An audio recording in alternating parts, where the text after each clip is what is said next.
Hello বন্ধুরা, সবাই কেমন আছো? আজ হোলি। আজকে হোলি খেলে চলে এসেছি পার্কে বাচ্চাদেরকে নিয়ে। আমার ছেলে আছে আর আমার এক ননদের মেয়ে আছে, তাকে নিয়ে চলে এসেছি।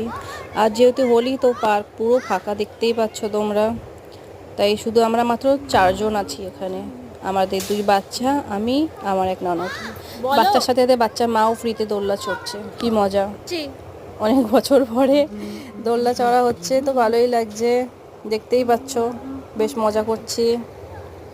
তো তোমরাও জানিও তোমাদের দোলনা চড়তে কেমন লাগে। আর বাচ্চাগুলো দেখো কি করছে, কোথায় উঠছে। সাবধানে। পড়ে গেলে আর দেখতে হবে না, সাহস কত! তো ভালো লাগছে দেখতে। ইস, পুচকিটা দেখো কিভাবে যাচ্ছে দাদার সাথে সাথে। দাদা যেখানে যাচ্ছে ও পিছনে পিছনে কত উঁচুতে উঠে গেছে, বাবারে কত উপরে উঠছে। ওর না ওখান থেকে চেঁচালে করলে হয় না, মা মা মা মা করে চেঁচাতেই থাকবে।